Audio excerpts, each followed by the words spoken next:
Президент отказывается от войны. Заявление Трампа и Путина. Россия идет на условия США. Срочное заседание Совбеза РФ после речи американского президента в Давосе. Что приготовил Путин для Украины? Новый виток переговоров Киев-Вашингтон, Вашингтон-Москва. Посланники Белого дома в России. Зеленского же вызывают на разговор за пределы Украины. Детали. Соглашение уже сформировано. Внезапное решение НАТО и Америки по Гренландии. Чего добились? Выдворить и закрыть двери. Российские войска хотят выставить с военной базы. Удар в спину от союзников.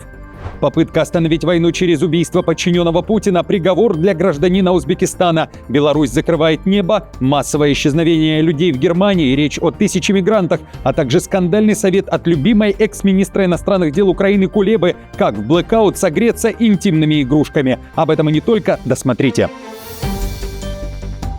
Друзья, всем привет, это «Время Прядку», коротко, четко и по делу о том, о чем говорят в мире. Спасибо вам за поддержку, а я начинаю. Литва объявляет красную зону. За прошлый год 1634 гражданина Беларуси признаны угрозой нацбезопасности. Почти в 3 раза больше, чем ранее. Всего под жесткие решения миграционных властей попали 1721 гражданин Беларуси и России. Но основной удар пришелся именно на белорусов. Власти отказали в первичном виде на жительство, в продлении ВНЖ и лишили уже действующих разрешений. Россияне тоже оказались под фильтром, но масштаб в разы меньше. Литва дает жесткий сигнал, белорусский паспорт все чаще воспринимается как риск. При этом Минск рассчитывает на скорое восстановление отношений с Польшей, но сомневается в Литве. Беларусь ожидает, что именно с Польшей сотрудничество может возобновиться быстрее всего. В Минске считают, что Варшава действует прагматично и со временем откажется от поддержки белорусов, которые живут на территории Польши и выступают против политики Лукашенко. Их в МИД Беларуси назвали беглыми. К Литве же есть вопросы. Сложно работать с партнером, который просыпается с головной болью, а засыпает с зубной, от чего у него меняется настроение. И когда откроется окно возможностей для возобновления сотрудничества, надо будет несколько раз подумать, насколько открывать это окно и надо ли вообще его открывать. Госдума закрывается от посторонних объективов. Народ не должен видеть, чем занимаются депутаты. Фотокорреспондентам запретили снимать пленарные заседания. Камеры убрали подальше от нардепов. Им надоели неудобные кадры. Раньше объективы регулярно ловили, как парламентарии спят, смеются, играют на планшетах и даже разгадывают кроссворды. Теперь этого больше никто не увидит. Накануне спикер Госдумы РФ Володин публично отчитал фотографов за то, что они показывают депутатов в плохом виде. «Единая Россия» заранее предупредила своих депутатов. В зале работают фотографы, у которых объективы позволяют снять детали на большом расстоянии, увидеть переписки или то, как депутаты во время заседания выбирают себе модные луки в онлайн-магазинах. Вы хотите, чтобы в парламенте росла политическая культура, а сами замерзли в 90-х или даже в конце 80-х? Вы сначала перестройте себя, а потом уже оценивайте других. Громкие аресты в Германии. Берлин заявляет о задержании гражданина России и Германии, которые переводили деньги, снабжали дронами и медикаментами и другими средствами военных в Луганске и Донецке, которые не подконтрольны Украине. На сайте Федеральной прокуратуры Германии говорится, что ЛНР и ДНР признаны террористическими организациями, поэтому мужчин и задержали и обвинили в финансировании этих организаций. Федеральная прокуратура сообщает, что речь идет о гражданине России Сурене и гражданине Германии Фалька. По данным следствия, с 2016 года они занимали ключевые позиции в организации, которая отправляла на Донбасс медикаменты, снаряжение и даже дроны. Спецслужбы провели аресты и обыски, а уже 22 января задержанных доставят в федеральный суд, где решится вопрос об их аресте. Сурен привел более 14 тысяч евро из средств объединения в пользу ДНР и ЛНР. Кроме того, он финансировал транспортировку грузов для местных вооруженных формирований. Фалька неоднократно ездил в Донбасс для встреч с представителями ДНР и ЛНР и принимал заказы на поставки. Также он регулярно участвовал в распределении грузов на месте. Настоящее испытание для мировой элиты. 80 минут насмешек, обвинений и демонстративного пренебрежения к союзникам. Но самое главное, президент отказывается от войны. В широком ее понимании, как от торговой, так и от военной агрессии. Именно так мировая пресса пишет о заявлении Трампа на Давосе в Швейцарии. Речь разбирают на атомы. Президент США почти не говорил об экономике, вместо этого сосредоточился на упреках в адрес Европы и НАТО. Он заявил, что Америка держит на плаву весь мир, а остальные остальные страны неблагодарны. Союзников Трамп представил как зависимых и слабых партнеров, которые получают больше, чем дают. Зрителям предложили пестрый набор знакомых тезисов, приправленных бесчисленными абсурдными суперлативами о том, что экономический рост в США взрывается, а торговые переговоры он в среднем завершает за 3 минуты. Если раньше Трамп в Давосе устало зачитывал речь в стиле суфлера, то теперь он постоянно отходил от сценария и затем еще отвечал на вопросы модератора Борге Бренде. Особое внимание, конечно же, уделил Гренландии, назвав ее куском льда и заявив, что остров имеет ключевое значение для будущих войн, и дал понять, нападать и брать остров силой не собирается. Мы никогда ни о чем не просили и никогда ничего не получали. Мы, вероятно, ничего не получим, если только я не решу применить чрезмерную силу и мощь, при которых мы, откровенно говоря, были бы неудержимы. Но я не буду этого делать. Сейчас все скажут: «О, хорошо». Это, наверное, самое важное заявление, которое я сделал, потому что люди думали, что я применю силу. Мне не нужно применять силу. Я не хочу применять силу. Эксперты отмечают, что вместо дипломатии Трамп продемонстрировал философию давления и торгового шантажа. Партнерство он фактически свел к жесткому расчету выгод и долгов. При этом финансовые рынки вздохнули с облегчением лишь потому, что он не пригрозил выходом из НАТО. В Давосе услышали не про сотрудничество, а про мир, где Америка диктует условия, пишет мировая пресса. Те, кто был в зале, были удивлены и тоном, и заявлениями. Вообще ничего не было предложено. Местами это было грубо, но даже по меркам Трампа очень странно. И все это поразило своей бессодержательностью. Я ожидал от него большего. Я очень рад, что вариант с применением силы снят с повестки. Это была бы плохая идея. Есть веские аргументы в пользу того, что нам нужна Гренландия для общей обороны. Не только ради национальной безопасности Америки, но и в международном масштабе. Уже ближе к вечеру 21 января Трамп вышел с новым заявлением. Он был очень рад, как его 80-минутная речь была воспринята миром, и внезапно назвал себя диктатором. Мы произнесли хорошую речь, получили отличные отзывы. Я даже не верю. Обычно говорят, что я какой-то ужасный диктатор, но иногда диктатор нужен. В этот раз так не сказали. Все основано на здравом смысле. Это не про консерваторов или либералов. Это на 95% просто здравый смысл. Именно это у нас есть.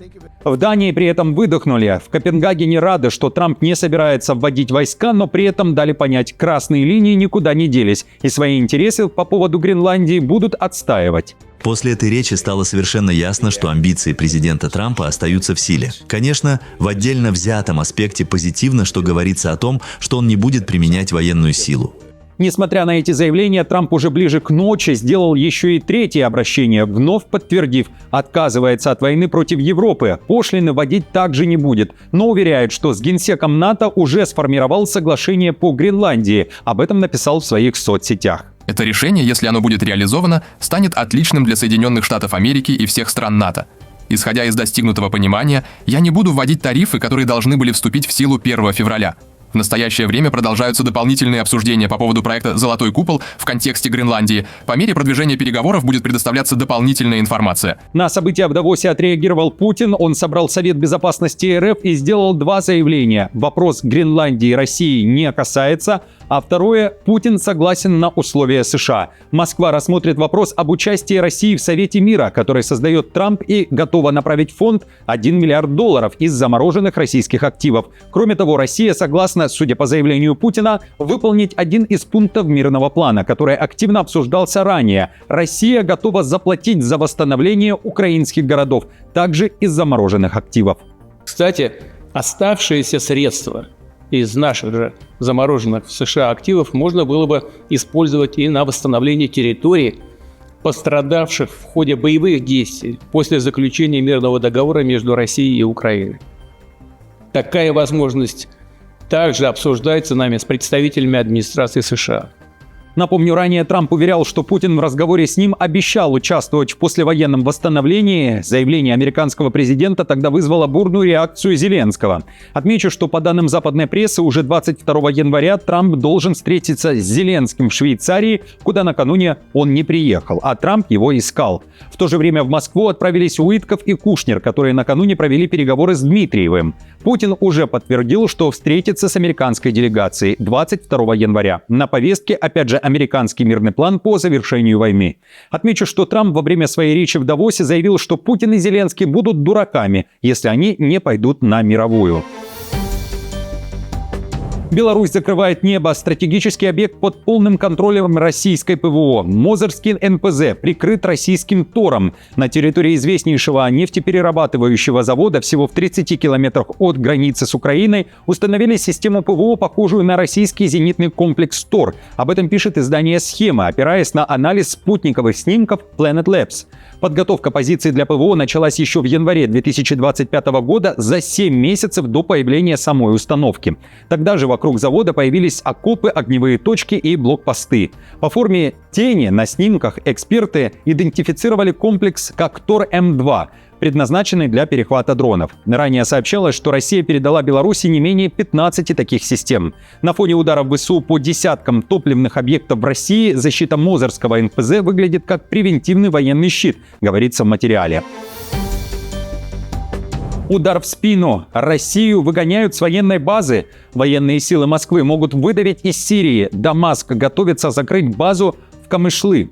Новое правительство может выдвинуть ультиматум. Переговоры планируют начать после того, как провинция Хасаке окончательно перейдет под контроль Дамаска. Об этом пишет российское издание «Коммерсант».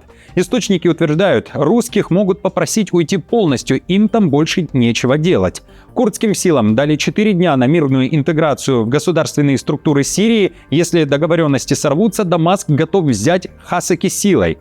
Напомню, Россия использует базу в Камышлы с 2019 года. Там размещались военная полиция, ПВО и бронетехника. И после смены власти в 2024 году аэродром стал ключевым пунктом для вывода российских войск в Россию и Ливию. Мне кажется, русских попросят уйти из Камышлы полностью. Теперь им там нечего делать, пояснил собеседник «Коммерсанта». Он указал на то, что американская сторона, которая сохраняла на северо-востоке Сирии военное присутствие, тоже сократила свою миссию, отказавшись от дальнейшей поддержки курдов. Массовое исчезновение людей. В Германии разгорается тревожный скандал. Из приемных центров для беженцев пропали 923 человека, и власти не могут объяснить, куда они исчезли. Это практически 10% от всего количества просителей убежища в одном из пунктов. За последние 1,5 года сотни мигрантов просто растворились, без официальных маршрутов, без новых адресов и без следов в системе. Скандал вспыхнул после утечки данных из одного из центров, но быстро выяснилось, что речь идет не о единичных случаях, а о масштабной проблеме по всей земле Рейнланд-Пфальц. Чиновники признают, приюты для беженцев не тюрьмы, удерживать людей силой нельзя, но вместе с этим они фактически признают и другое. Государство не контролирует, что происходит с теми, кто исчезает. Некоторые из пропавших ранее фигурировали в полицейских сводках. Министерство по делам интеграции подчеркивает, что жителей приютов нельзя удерживать силой. Центры размещения не тюрьмы, повторил госсекретарь Литтик на заседании комитета. По его словам, Министерство внутренних дел уже проверило, сколько из исчезнувших с августа людей в Битбурге ранее были известны полиции. Таких оказалось 7 человек, которые ранее привлекались за преступления, включая причинение телесных повреждений, кражи и преступления, связанные с наркотиками. Попытка остановить войну через убийство подчиненного Путина. В Москве вынесли приговор по одному из самых громких преступлений последних лет. Гражданина Узбекистана Ахмаджона Курбонова приговорили к пожизненному заключению за убийство российского генерала Игоря Кириллова и его помощника. Это известное дело о взрыве самоката. Курбонов на допросе, как заявляется, полностью признал вину и заявил, что был завербован украинскими спецслужбами. За убийство одного из ключевых военных российской армии, начальника войск радиационной, химической и биологической защиты ВС РФ, гражданину Узбекистана обещали $100 000 и выезд в Европу, уверяет российское следствие.